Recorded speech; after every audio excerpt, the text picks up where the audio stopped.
যাবতীয় প্রশংসা মহান আল্লাহ তাআলার জন্য। সালাতু সালাম বর্ষিত হোক মুহাম্মদ সাল্লাল্লাহু আলাইহি ওয়াসাল্লামের প্রতি। সম্মানিত মুসলিম کرام, আজকে পবিত্র জুমায় আমি খুতবার বিষয় হিসেবে যে বিষয়টা নিয়ে আপনাদের সম্মুখে আলোচনা করার ইচ্ছা পোষণ করছি সেটা হচ্ছে কোরবানির উদ্দেশ্য। কোরবানি ফরজ নাকি সুন্নাহ, আর কোরবানির সামান্য কিছু বিধিবিধান। ইনশাআল্লাহ নির্দিষ্ট সময় সংক্ষিপ্ত আকারে যেন এই বিষয়ে আলোচনা রাখতে পারি, আল্লাহ সুবহানাহু ওয়া তাআলার কাছে সে তৌফিক চাচ্ছি। ওয়া মা তৌফিক ইল্লা বিল্লাহ, আলাইহি তাওয়াক্কালতু ওয়া ইলাইহি উনীব। সম্মানিত মুসলিম کرام, আল্লাহ সুবহানাহু ওয়া তাআলার প্রত্যেক বিধানের মধ্যে কোনো না কোনো কল্যাণ নিহিত আছেন। এটা হয়তোবা আমরা অনেকেই বুঝি, আবার অনেক মানুষ, বিশেষ করে অধিকাংশ মানুষ এটা বুঝি না। এটার পিছনে কি রহস্য থাকতে পারে? এটা স্বাভাবিক যে সৃষ্টি হিসাবে আমাদের সব বিধান পূজা নাও আসতে পারে। যদি দুনিয়ার কথাই যদি ধরি, দুনিয়াতে এরকম এমন বিষয় আছে যেগুলো দেখা গেছে গুটি কয়েকজন মানুষ এই বিষয়গুলো সম্পর্কে অবগত। যদি আমি একটা উদাহরণ দিই, যে দেখবেন আপনি ফিজিক্স বলেন, কেমিস্ট্রি বলেন, বায়োলজি বলেন, যে প্রত্যেক সেক্টরে এমন এমন কিছু বিশেষজ্ঞ আছেন যারা উক্ত বিষয়ে যে বিষয়গুলো জানেন, অধিকাংশ মানুষ সে বিষয়গুলো ভালো করে বুঝেন না বা জানেন না, ঠিক কিনা? এটা প্রত্যেক সেক্টরে আছে। এটা হচ্ছে আমাদের যে সৃষ্টিগত বিষয় আছে, এটাতে আমরা কি কেউ সবল হয়তো বা কেউ দুর্বল। সবাই সব বিষয় জানবেন, সবকিছুর রহস্য বুঝবেন, এটা সম্ভব না। কারণ আল্লাহ সুবহানাহু ওয়া তাআলা তিনি বলেছেন যে আল্লাহ সুবহানাহু ওয়া তাআলা যার কল্যাণ চান তাকে দ্বীনের জ্ঞান দান করেন। তো দ্বীনের জ্ঞান, ইসলামের সকল বিধানের যে রহস্য জ্ঞান, এটা সবাই বুঝবেন, সবাই জানবেন, এটা সম্ভব না। তো কোরবানির বিষয় যখন আসে তখন এরকম আমরা অনেক সময় দেখি যে অনেক মানুষ যে দাবি করে এটা কেমন দিন, কেমন ধর্ম, যারা পশু হত্যাকে বৈধতা দেয়। যাদের দিনের মধ্যে, যাদের ধর্মের মধ্যে পশুকে হত্যা করা এটা বৈধতা দেয়। তো আমি সেই দিকে যাচ্ছি না। তো আমি মূলত এখানে যেটা ইন্ডিকেট করছি সেটা হচ্ছে যে আমরা মুসলিম হিসেবে, যেহেতু আমরা মুসলিম, আল্লাহ সুবহানাহু ওয়া তাআলার কাছে নিজের ইচ্ছাকে সমর্পণ করছি, তার মানে আপনি এটাকে স্বীকার করে নিয়েছেন যে আল্লাহ তাআলার প্রত্যেকটা বিধান যৌক্তিক। যদি সেটা অযৌক্তিক মানুষ বলেও থাকে, সেটা আমার কাছে যৌক্তিক এবং গ্রহণযোগ্য, আমি সেটাতে বিশ্বাস করি। যদি কেউ এটাতে ন্যূনতম, যদি কেউ কখনো অবিশ্বাস করে, ঠাট্টা বিদ্রুপ করে, অস্বীকার করে, তাহলে সে আর কোশ্চিনকালেও সে মুসলিম থাকতে পারে না। যদিও সে সালাত পড়ে, তাহাজ্জুদ পড়ে, হজ করে, যাকাত দেয়, ইসলামের অন্যান্য বিধান সে পুঙ্খানুপুঙ্খভাবে অনুসরণ করে, মাত্র একটি বিধান আপনি যদি ঠাট্টা করেন, বিদ্রুপ করেন, অস্বীকার করেন, অযৌক্তিক বলে দাবি করেন, বা যুগের সাথে যায় না, এটার চেয়ে উত্তম কোনো কিছু আছে, তাহলে আপনি আর মুসলিম থাকতে পারেন না।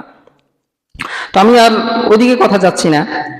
যে কোরবান এটা কোত্থেকে আসছে, এটার প্রথমে আমরা পরিচয়টা জানি। যে কোরবান এটা হচ্ছে আরবি শব্দ। কোরবান, আল্লাহ সুবহানাহু ওয়া তাআলা পবিত্র কোরআনের মধ্যে এই শব্দটা আসছেন যে ওয়াতলু আলাইহিম নাবা ইবনি আদম বিল হক ইয ক্বাররাবা কুরবানান। এই যে কোরবান, তো উর্দু এবং ফার্সিতে কোরবান থেকে কি হয়ে গেছে? কোরবানি হয়ে গেছে। আমরা সাধারণত যে আমাদের উপমহাদেশে এটাকে কি বলি? কোরবানি বলে। এটা উর্দু এবং অথবা মানে ফার্সি ভাষা থেকে আসছে।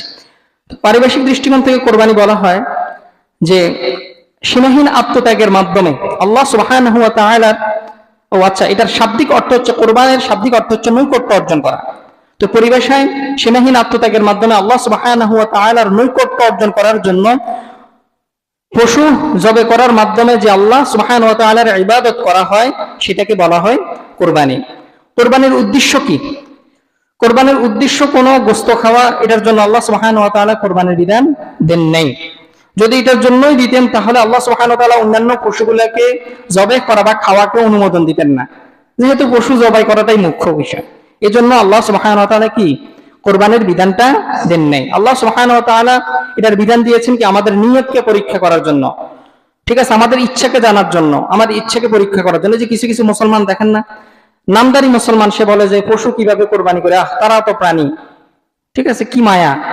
তো আপনি যেহেতু আল্লাহ সুবহানাহু ওয়া তাআলার কাছে আত্মসমর্পণ করছেন, তার মানে এখানে আপনার এটাই স্বীকার করছেন যে এখানে আমার কোনো আবেগ চলে না, এখানে আমার কোনো আবেগ, বিবেক, বুদ্ধি কোনো কিছুই চলে না। আল্লাহ সুবহানাহু ওয়া তাআলা এটা জায়েজ করছেন, হালাল করছেন, এটা আমি করবই, এখানে আমার আবেগ প্রাধান্য পাবেন না। আপনার হয়তোবা মনে হতে পারে যে কোরবানের উদ্দেশ্য মানে আল্লাহ, অন্যান্য দেখবেন যারা বিশেষ করে বাল, আপনারা একটা দেবতার নাম জানেন, তো এটার উদ্দেশ্য কি? এখানের মধ্যে যারা এই বাল দেবতার উপাসনা করে তাদের উদ্দেশ্য থাকে যে তাকে খুশি করার। তো তাকে কিভাবে খুশি করে? এটা হচ্ছে পশু জবাই করার মাধ্যমে। আর বাল কখন সবচেয়ে বেশি খুশি হয় জানেন? যখন মানুষকে যখন উৎসর্গ করা হয়, মানুষকে যখন হত্যা করে যখন উৎসর্গ করা হয়, তখন বাল মূর্তি বেশি খুশি হয়, বাল দেবতা তখন খুশি হয়। তার চেয়েও বেশি কখন খুশি হয়? মনে করেন সে আপনার যে কোনো ইচ্ছা পূরণ করবে, বাল দেবতা, এটা সত্য, আল্লাহ আমাদেরকে হেফাজত করুক, এটা আপনিও করতে পারেন, আল্লাহ আমাদেরকে হেফাজত করুক, আল্লাহ আমাদেরকে হেফাজত করুক, যে এটা সত্য যে আপনি যদি কোনো শিশুকে, বিশেষ করে কোনো শিশুকে, সে যদি সুন্দরী হয় অথবা কোনো মেয়ে হয়, ঠিক আছে, ফুটফুটে কোনো সন্তান হয়, তার বাল মূর্তির জন্য উৎসর্গ করেন, তাহলে সে আপনার যে কোনো ইচ্ছা সে দুনিয়াতে পূরণ করবে। এই যে বর্তমানে যারা বিশেষ করে পশ্চিমের যারা শিল্পপতি আছে, কোটিপতি আছে, প্রভাবশালী ব্যক্তি আছে, ঠিক আছে, রাজনীতিবিদ আছে, তারপরে অনেক সময় দেখা গেছে যারা এই হলিউড সুপারস্টার আছে, এরা এদের উৎসর্গগুলো, এই যে এরা দেখা গেছে কোনো একটা বিষয় ফেমাস হয়ে যায়, বিখ্যাত হয়ে যায়, এরা, এটা আমি অনুমান ভিত্তিক বলতেছি না, এটা সত্য, এরা অধিকাংশই বাল মূর্তির কাছে হয়তো নিজেকে উৎসর্গ করে অথবা অন্য কোনো সৃষ্টি বা সৃষ্টিকে উৎসর্গ করে, এজন্য বাল মূর্তি তার ইচ্ছা পূরণ করে। তো আমাদের আল্লাহ সুবহানাহু ওয়া তাআলা এরকম না যে বাল মূর্তির মতো, বাল দেবতার মতো, নাউযুবিল্লাহ, যে উনার পশুর রক্ত লাগবে, উনাকে সন্তুষ্ট করার জন্য পশুর রক্ত লাগবে, ঠিক আছে, তারপরে পশুর গোশত লাগবে, এরকম না। আল্লাহ সুবহানাহু ওয়া তাআলা পবিত্র কোরআনের মধ্যে স্পষ্ট ভাষায় বলে দিয়েছেন যে লা ইয়ানালাল্লাহু লুহুমুহা ওয়ালা দিমাউহা ওয়ালাকিন ইয়ানালুহুত তাকওয়া মিনকুম। এই যে তোমরা কোরবানি করো, এটাতে তোমাদের কোরবানির রক্তের মানে পশুর রক্তও আমার কাছে পৌঁছায় না, এগুলোর গোশতও আমার কাছে পৌঁছায় না। ওয়ালাকিন ইয়ানালুহুত তাকওয়া মিনকুম, যেটা পৌঁছায় সেটা হচ্ছে তোমাদের মনের অভিপ্রায়, তোমাদের যে ইচ্ছা, তাকওয়া, যে সততা আছে, সেটা আল্লাহ সুবহানাহু ওয়া তাআলার কাছে, যে নিয়ত আছে, সেটা আল্লাহর কাছে পৌঁছায়। বুঝতে পেরেছেন? তো এটা অন্যান্য কোন দেবতা বা অন্যান্য কোন এর মতো না যে আল্লাহ সুবহানাহু ওয়া তাআলার রক্ত লাগবে, খুশি করতে লাগবে। দেখবেন হিন্দুদেরও একটা সিস্টেম আছে, আপনারা মনে করতে পারেন যে হিন্দুরা তো কত মানব দরদি মানুষ, এরা মনে হয় পশু টশু কুরবানি করে না, এরা পশু বলি দেয়, হ্যাঁ, ফাটা বলি দেয়। আর এদের এটা আপনি এই যে এত মায়া কান্না করে যখন কোরবানি আসে, কিন্তু নিজেরা যখন ফাটা বলি দেয় তখন জবে করে কেমনে দেখছেন? এক কোবে একদম এখান থেকে মারে, এক কোবে, যেটাতে দেখা গেছে বিজ্ঞান বলে, বর্তমান আধুনিক বিজ্ঞান বলে, এটাতে পশু হার্ট অ্যাটাক করে, এটাতে পশু কি হার্ট অ্যাটাক করে সে, কারণ হঠাৎ করে একদম কি কোপ দেওয়া হয় তার স্পাইনাল কর্ডের মধ্যে। তো এই যে এটাতে কেন তারা এগুলা, ওই যে তাদের যে দেবতা আছে, যে মূর্তি আছে, তাদের জন্য উৎসর্গ করে, কিন্তু ইসলামে আল্লাহ সুবহানাহু ওয়া তাআলার কাছে এগুলার রক্ত বা মাংস এগুলা পৌঁছায় না। তারপরে আল্লাহ সুবহানাহু ওয়া তাআলা, এটা রাসূল সাল্লাল্লাহু আলাইহি ওয়াসাল্লাম হাদিস আছে যে ইন্নাল্লাহা লা ইয়ানজুরু ইলা সুওয়ারিকুম ওয়া আজসামিকুম, আল্লাহ সুবহানাহু ওয়া তাআলা তোমাদের যে চেহারা আছে, যে শরীর আছে, ঠিক আছে, যে সম্পদ আছে, এগুলার দিকে তাকান না, তিনি কিসের দিকে তাকান? তোমাদের যে এই ওয়ালাকিন ইয়ানজুরু ইলা কুলুবিকুম ওয়া আ'মালিকুম, তিনি তাকান তোমাদের কলবের মধ্যে, তোমাদের অন্তরের মধ্যে, এবং তোমাদের কাজ দেখেন, তোমরা কি কাজ করো, সেই কাজের দিকে তিনি তাকান। সহিহ মুসলিমের হাদিস। কোরবানির ইতিহাস সম্পর্কে আপনাদেরকে মোটামুটি বলেছি, গত জুমায় যারা আসছিলেন তারা বলতে পারেন যে কোরবানি এটা কোনো নতুন কোনো কিছু না যে আল্লাহ সুবহানাহু ওয়া তাআলা উম্মতি মুহাম্মাদীকে দিবেন না, এটা আদম আলাইহিস সালাতু ওয়াস সালামের সময়কাল থেকেই ছিল। বিশেষ করে ওনার পুত্র যখন কি হাবিল এবং কাবিলের ঘটনা আপনারা জানেন, এক ভাইয়ের কোরবানি আল্লাহ সুবহানাহু ওয়া তাআলা কবুল করছেন, আর একজনের কোরবানি কবুল করেন নাই। এবার যেটা আর আমরা যেটা কোরবানি করি সেটা হচ্ছে কার সুন্নাত অনুযায়ী? ইব্রাহিম আলাইহিস সালাতু ওয়াস সালামের সুন্নাত অনুযায়ী। দেখেন এখানে আরো অনেক নবী আছে না, নূহ আলাইহিস সালাতু ওয়াস সালাম আছে, মূসা আলাইহিস সালাতু ওয়াস সালাম আছে, ঈসা আলাইহিস সালাতু ওয়াস সালাম আছেন, ইদ্রিস আলাইহিস সালাতু ওয়াস সালাম আছেন, দাউদ আলাইহিস সালাতু ওয়াস সালাম আছে, সুলাইমান আলাইহিস সালাতু ওয়াস সালাম আছে, আরো কত নবী আছে। কিন্তু আল্লাহ সুবহানাহু ওয়া তাআলা এখানে ইব্রাহিম আলাইহিস সালাতু ওয়াস সালামকে কেন পছন্দ করছেন?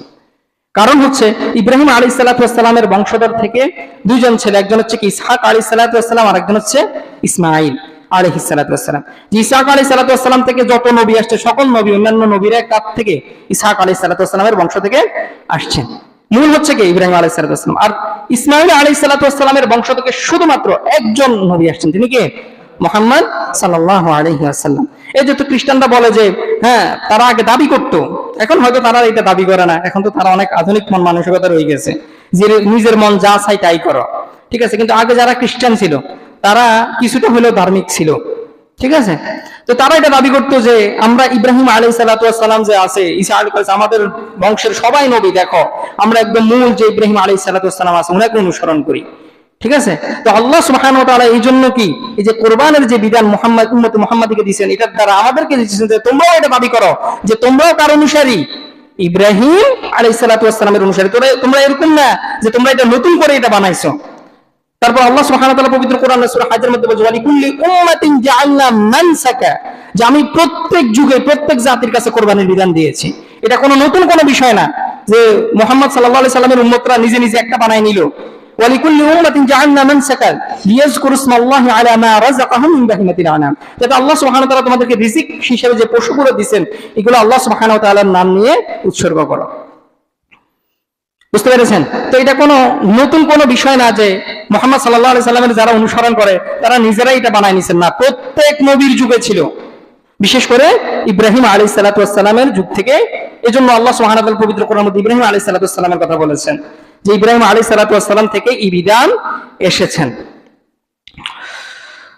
এবার মূল বিষয়ে আসি যে কোরবানি করা এটা কি মানে ফরজ বা ওয়াজিব আর নাকি এটা কোনো সুন্নাহ, এটাতে উলামায়ে কেরামের ভিতরে ইখতিলাফ আছে।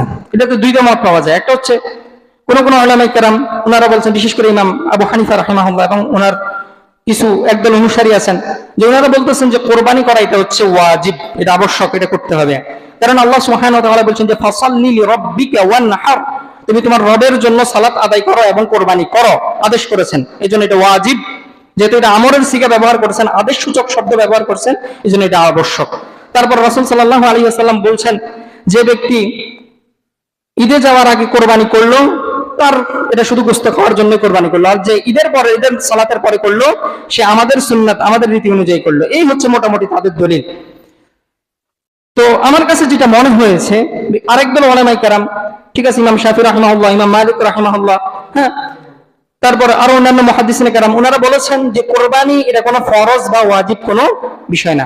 বিশেষ করে এটাতে একদল সাহাবায়ে কেরাম আছেন, আপনারা তো এই আবু বকর রাদিয়াল্লাহু তাআলা আনহু, ওমর ইবনে খাত্তাব রাদিয়াল্লাহু তাআলা আনহু, যে উনারা সামর্থ্য থাকা সত্ত্বেও উনারা মাঝে মধ্যে কোরবানি করতেন না। তো সাহাবায়ে কেরাম যখন জিজ্ঞেস করতেন যে আপনারা কেন কোরবানি করেন না, তখন ওনারা বলতেছে যে আমরা এই জন্যই করি না, আমাদের সামর্থ্য আছে, যে আমরা এই জন্যই মনে করি না, যে আমরা এটা বলতে চাই যে কোরবানি করা এটা কোনো কি না, কোনো ফরজ না, এটা কোনো আবশ্যক না। সামর্থ্য থাকলেও আপনি ইচ্ছে করলে কি কোরবানি নাও করতে পারেন।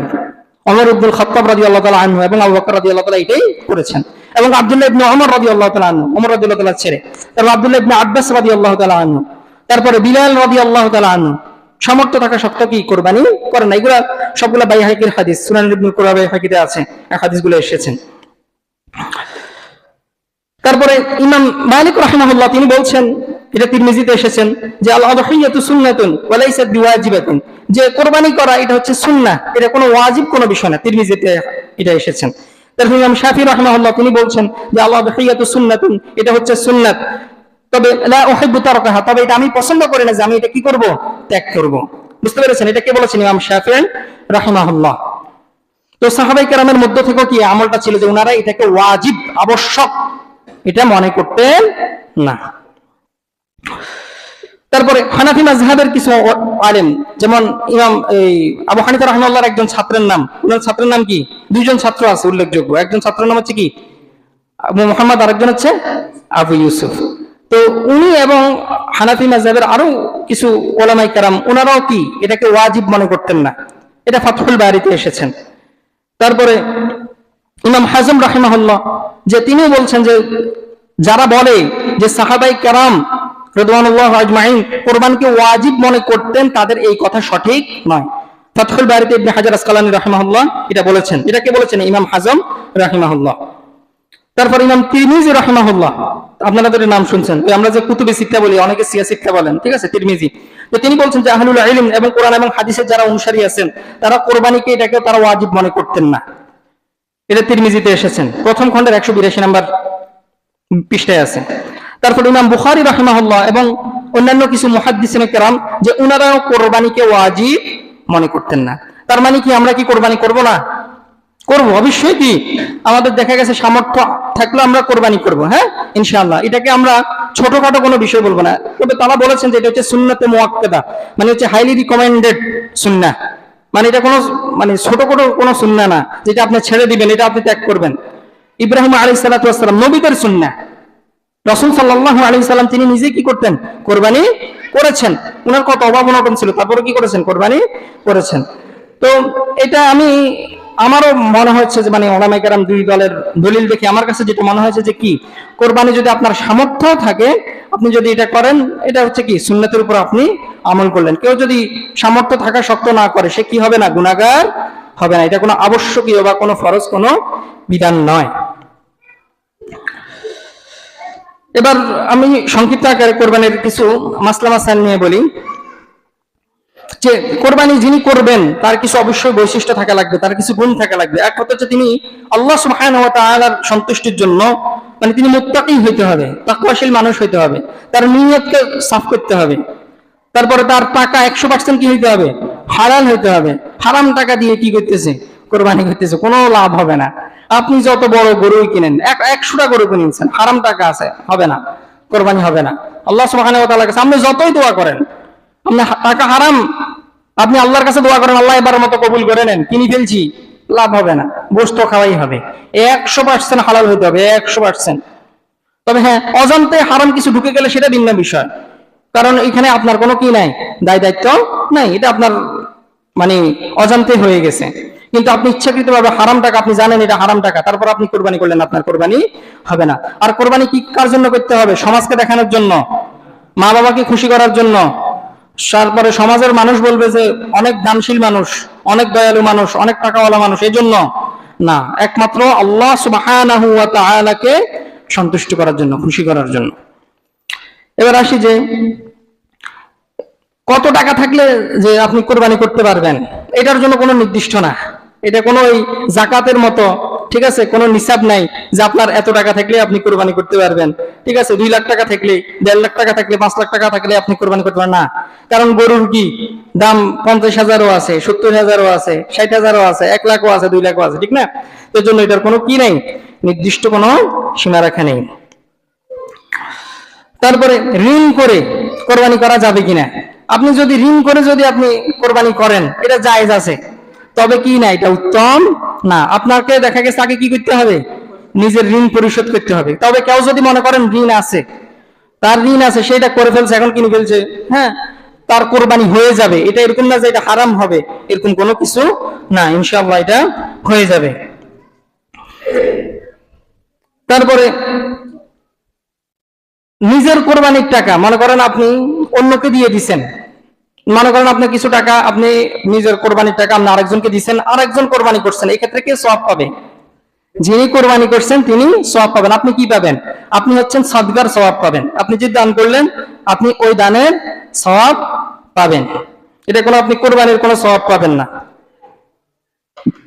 তারপরে এটা তো বলে ফেলেছি যে সামর্থ্য থাকা সত্ত্বেও কি কোরবানি আপনি না করতে পারেন, কোনো সমস্যা নেই।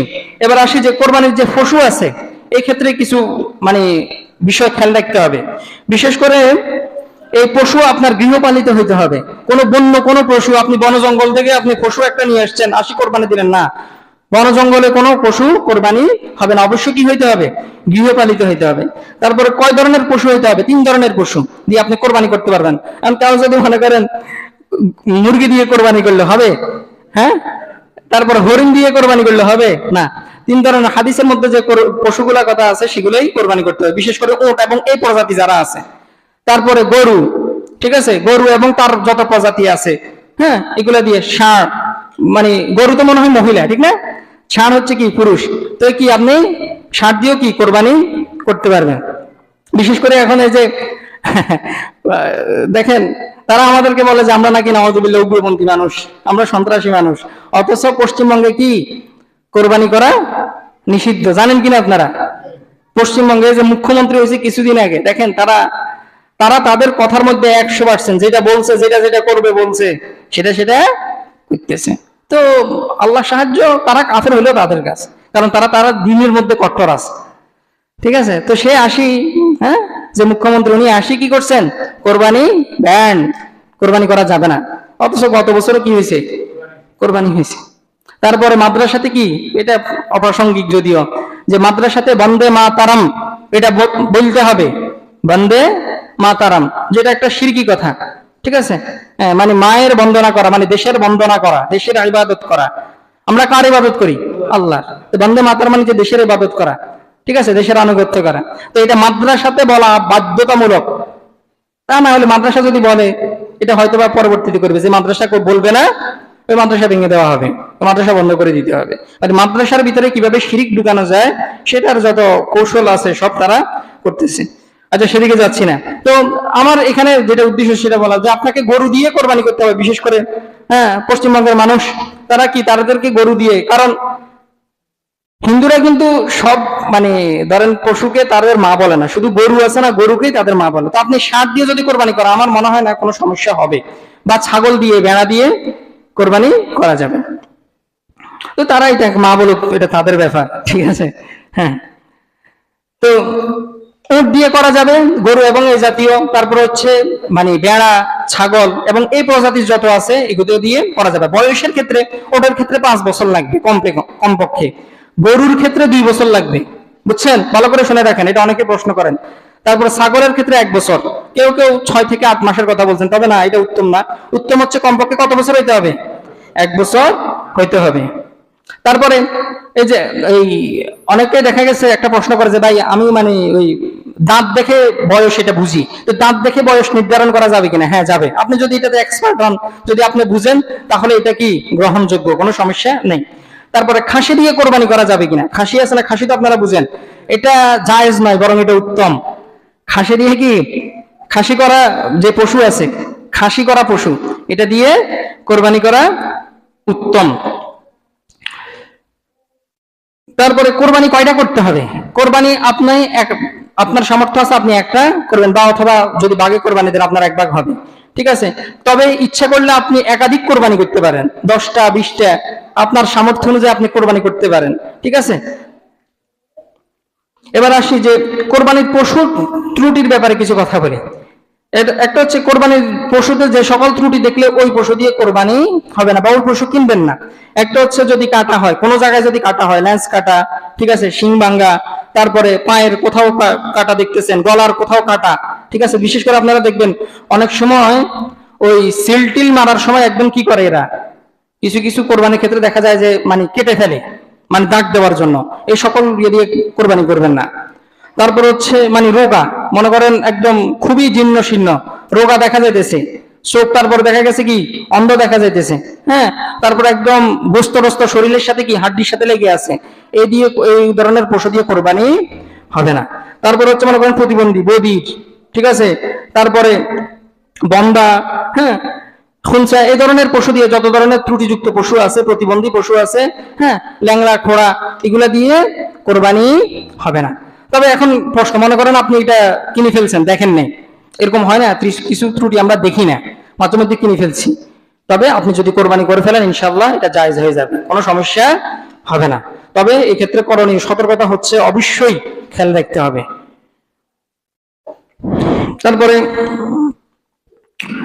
আরেকটা বিষয়, সেটা হচ্ছে জবাই করার সময় মনে করেন ওই যে গরু আছে ওটার পেটে একটা বাচ্চা আছে, এখন এটা কি হবে? এটা প্রথমে হচ্ছে এরকম পশু মানে বিশেষ করে প্রসব মানে নিকটবর্তী এরকম পশু কোরবানি করবেন না, এটা উত্তম না, বুঝতে পারছেন। তারপরে কেউ যদি মনে করেন করে ফেলছে, তাহলে যদি পশুটা যদি জীবিত থাকে তাহলে তাকেও জবে করতে হবে। আবার যদি আপনার রুচি হয় তাহলে আপনি খাইতে পারেন, তবে এটা কি খাওয়া জায়েজ, এটা কোনো হারাম কোনো কিছু না।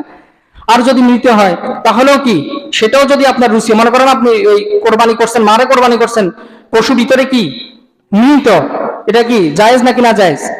জায়েজ। কারণ রাসূল সাল্লাল্লাহু আলাইহি ওয়াসাল্লাম হচ্ছে যে পশুর ক্ষেত্রে যে তার মায়ের যে কোরবানি আছে সেটাই কি ওই সন্তানের ওই যে বাছুর আছে ওইটার জন্য কি কোরবানি হয়ে গেছে। এটাও কি আপনার রুচি হলে খাবেন বা আপনি নাও খেতে পারেন, কোনো সমস্যা নেই। তারপরে মনে করেন আপনি পশু ক্রয় করছেন, কিনছেন একটা পশু, এই পশু হারাই গেছে, এই পশু হারাই গেছে, এখন কি হবে? কোরবানি আর আপনার কি হবে? কোরবানি বাদ হয়ে যাবে না, আপনি ইনশাআল্লাহ নেকি পেয়ে যাবেন। তবে উত্তম হচ্ছে যদি আপনার যদি আরো কোনো গাবি টাবি থাকে বা আপনার যদি সামর্থ্য থাকে তখন আরেকটা কিনে, অথবা যদি আরেকটা গাভী থাকে আপনি পালন টালন করেন, সেটা কি আপনি কোরবানি করবেন। আপনি যদি মনে করেন সেটা যদি না করেন, ইনশাআল্লাহ আপনার কোরবানির যে সওয়াব আছে সেটা ইনশাআল্লাহ আপনি পেয়ে যাবেন, যদি হারিয়ে দিয়ে যায়। এটা নিয়ে হতাশ হওয়ার, অনেক সময় হারাই যায়।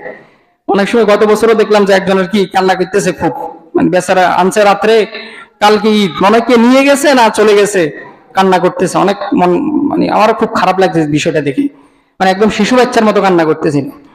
তো এটাতে আপনার কোনো, ইনশাআল্লাহ আপনি যে নিয়ত করছেন না আল্লাহ সুবহানাহু ওয়া তাআলাকে খুশি করার জন্য, ইনশাআল্লাহ আপনার কোরবানি হয়ে যাবে।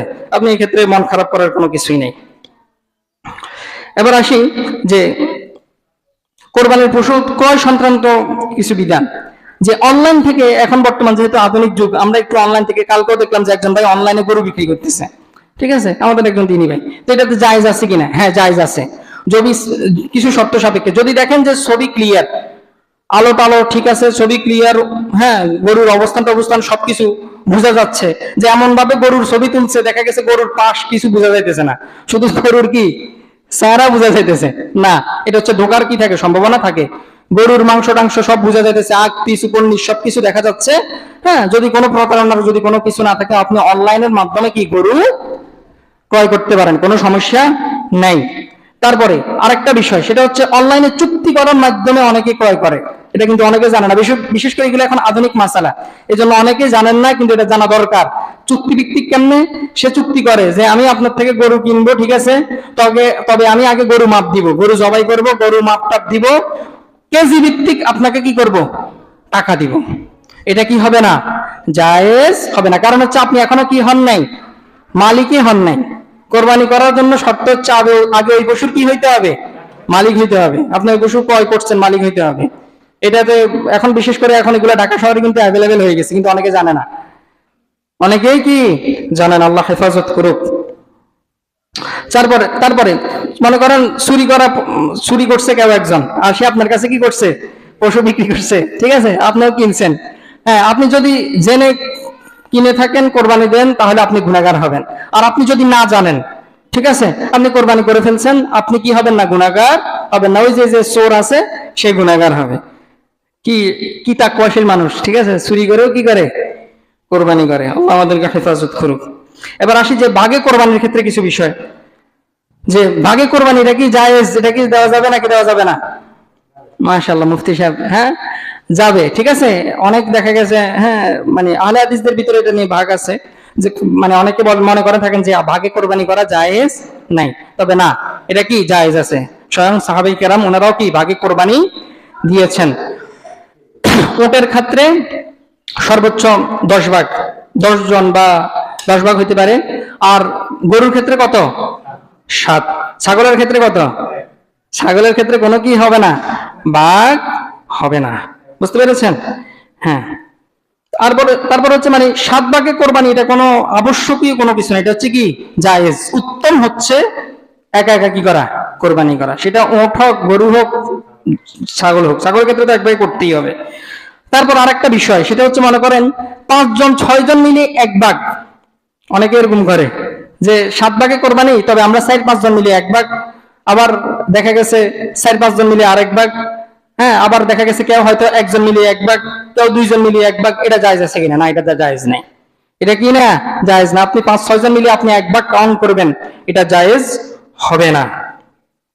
তারপর অনেক সময় দেখা যায় যে পিতামাতাকে খুশি করার জন্য, কোরবানির উদ্দেশ্য না, পিতামাতাকে খুশি করার জন্য কি করে, অনেকে কোরবানি করে থাকে, ঠিক আছে। বিদেশ থেকে আসছে ছেলে, আরে এখন যদি নিজে কোরবানি একটা দিছে, ঠিক আছে, এখন মা বাবার যদি একটা না দিই কেমন কেমন লাগে, ঠিক আছে। এই ধরনের কোরবানি গ্রহণযোগ্য না। আপনার সামর্থ্য আছে, যার সামর্থ্য আছে তিনি কি করবেন, কোরবানি করবেন।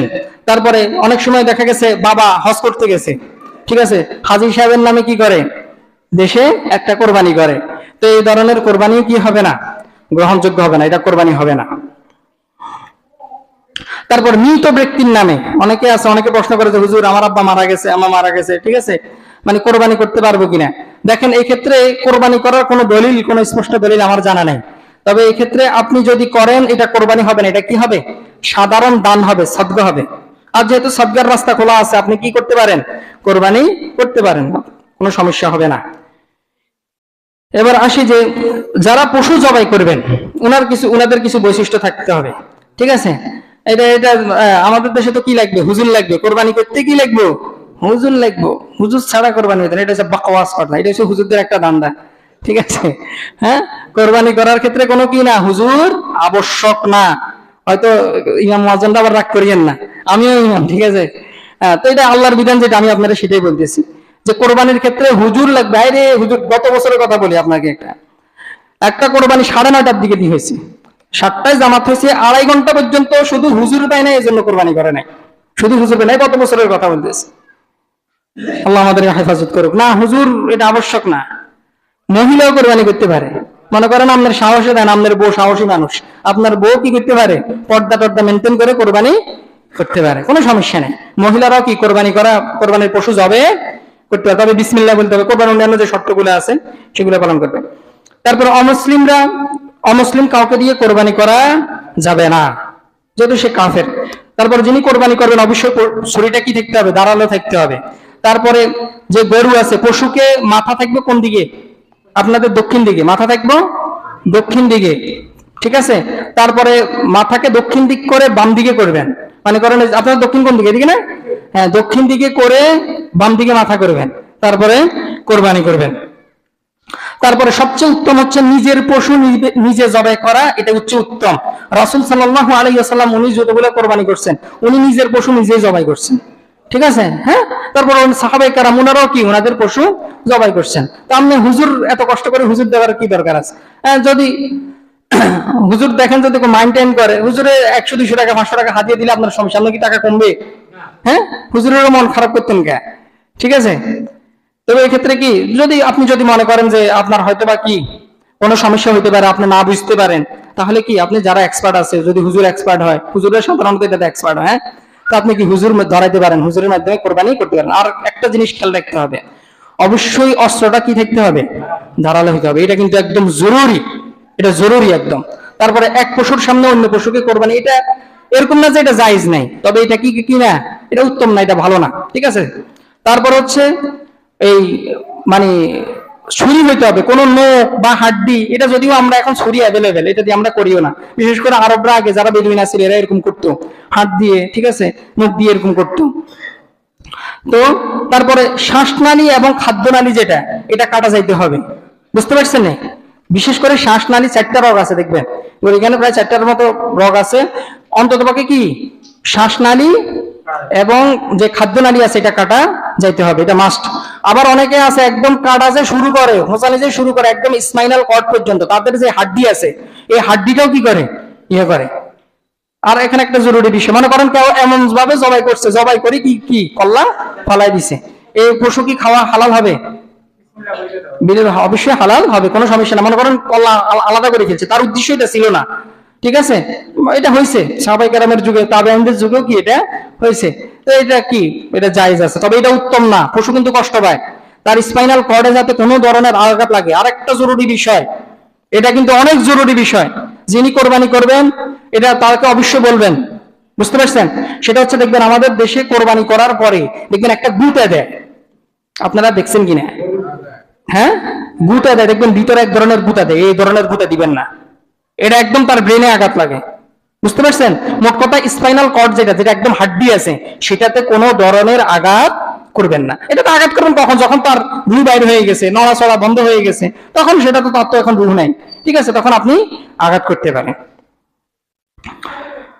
এই তারপরে আরেকটা বিষয় যে মনে করেন এই অনেকেই মানে কোরবানি যে মানে গরু জবাই করে বা গরুর কাজ টাজ করে, তো কোরবানির যে গোস্ত আছে এটা পারিশ্রমিক হিসাবে দেয়, টাকাও দেয়, অনেক সময় কি দেয়, গোস্ত দেয়, এটা কিন্তু জায়েজ নেই। আপনি তাকে কি দিবেন, শুধু টাকা দিবেন, তবে উপহার হিসেবে যদি দেন কোনো সমস্যা নাই, খাওয়াই দিবেন, উপহার হিসেবে দিবেন, কিন্তু এটা পারিশ্রমিক হিসেবে, যে আপনি কাজ করছেন আপনার লাই এত ভাগ, দেখবেন আগে দিয়ে ভাগ করে রাখে, অনেকে আছে এটাতে কি করে রাখে, ভাগ করে রাখে, এটা জায়েজ নেই। তবে আর কিছু অল্প কিছু আছে, এগুলা বলিনি। তারপর হচ্ছে কোরবানির ক্ষেত্রে যে চামড়া আছে, ঠিক আছে, বিশেষ করে যে অঙ্গ প্রত্যঙ্গ আছে, চামড়া আছে, চর্বি আছে, হ্যাঁ, এগুলা মানে বিক্রি না করাই ভালো, ঠিক আছে? এগুলা যে মানে বিক্রি যদি করে ফেলেন, এগুলা যে মানে টাকা আছে, এগুলা কি করে দিবেন, নিজে খাইবেন না, এগুলা দান সদকা গরিব, এগুলো গরিবদের হক, এগুলো গরিবদেরকে দিয়ে দিবেন। তারপরে কোরবানি যে করছেন, কোরবানি করার পর গোশত এটা আপনার উত্তম হচ্ছে 3 ভাগ করা, 1 ভাগ নিজের জন্য, 1 ভাগ আত্মীয় স্বজনের জন্য, আর 1 ভাগ গরিব মিসকিনের জন্য। আমি একটা উদাহরণ দিই, মনে করেন আপনার ভাগে গোশত পড়ছে 15 কেজি, আপনি 5 কেজি নিজের জন্য রাখতে পারেন, 5 কেজি আত্মীয় স্বজন, 5 কেজি গরিব মিসকিন। অথবা আপনি 10 কেজি রাখছেন নিজের জন্য, 2.5 কেজি দিচ্ছেন আত্মীয় স্বজন, 2.5 কেজি গরিব মিসকিন। বা আপনি এরকম হয়েছে যে 5 কেজি রাখছেন নিজের, 2 কেজি রাখছেন নিজের জন্য, বাকি টাকা আপনি বাকি যে মাংস আছে এটা কি করলেন, আপনি আত্মীয় স্বজন এবং গরিব মিসকিনের মধ্যে দান করে দিলেন। অথবা আপনি আত্মীয় স্বজনরাও দিলেন না, গরিব মিসকিনকেও দিলেন না, কোনো সমস্যা নাই। আপনাকে এটা অবশ্যই মানে একদম জরুরি 3 ভাগে করতে হবে এরকম কোনো বিষয় নাই, বুঝছেন নি? তবে এটা কি মুস্তাহাব, উত্তম। অনেকে এটারে মনে করে এটা ফরজ, মানে একদম সমান সমান করে। আমি দেখছি বাড়িতে দেখা গেছে কি একদম সমান সমান করে যে আত্মীয়দের জন্য। এটা কোনো ইসলামের কোনো মানে ধরা পাতার কোনো ইয়ে দেয় না যে আপনাকে মানে এতটুকু নির্দিষ্ট নিজের জন্য রাখতে হবে, আত্মীয় স্বজনকে এরকম দিতে হবে, এরকম কোনো কি নেই, নির্দিষ্ট কোনো সীমারেখা নেই। এবার কোরবানির ক্ষেত্রে মানে যখন আমরা গরু ক্রয় করি, এটা কিন্তু অত্যন্ত জরুরি একটা বিষয়। যে দেখবেন অনেক মানুষ মানে দাম জিজ্ঞেস করে, তারপরে আপনার গরুটা অনেক ভালো হচ্ছে নজর পড়ে, ঠিক আছে। আবার দেখবেন গরুর সাথে কি করে, সেলফি তুলে কি করে ফেসবুকে ছেড়ে দিতে, নজর লাগবে, এরকম করবেন না। এগুলো অহেতুক অতিরঞ্জন কাজকর্ম, এগুলা থেকে বিরত থাকবেন না। এখন যদি করবেন, আপনার যদি গরু মনে করেন, এই যে অনেক সময় দেখা যায় যে কি গরু বেহুশ হয়ে যায়, গরু কি বেহুশ হয়ে যায়, তারপরে কি গরু লালা ছাড়ি দেয়, গরু অসুস্থ হয়ে যায়, এগুলো সবগুলো বদনজরের এফেক্ট। এরকম কোন ধরনের মানে সেলফি তোলা, ফেসবুকে ছবি ছেড়ে দেওয়া গরুর, তারপর আবার দাম জিজ্ঞেস করা। হ্যাঁ, আপনি এই জন্য জিজ্ঞেস করতে পারেন যে একজন একটা আইডিয়া পেলো, ঠিক আছে। আবার ভাই আপনি জিতছেন, ঠিক আছে, এই ধরনের কথা বলা, এগুলো হচ্ছে অহেতুক অতিরঞ্জন, এই ধরনের কথা থেকে বিরত থাকবেন। আরেকটা বিষয় সেটা হচ্ছে দেখবেন যে আমরা বলি যে কোরবানি কার নামে, এটা হচ্ছে একটা শিরকি কথা। এই ধরনের কথা বলবেন না। কোরবানি কার নামে হয়?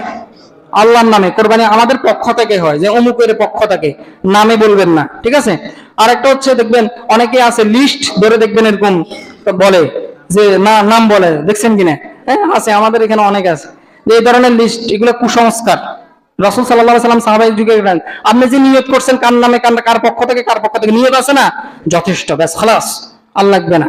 তারপর হচ্ছে দেখবেন গরু জবাই করার পর যে রক্ত আছে, অনেকে আছে রক্ত কি করে শরীরে মাকে, রোগ বালাই নাকি দূর হবে, কুসংস্কার, বরং আরো জীবাণু ঢুকবে, এর ব্যাকটেরিয়া আছে রক্তের মধ্যে, আরো ক্ষতি হবে, বুঝছেন? এগুলো হচ্ছে কুসংস্কার।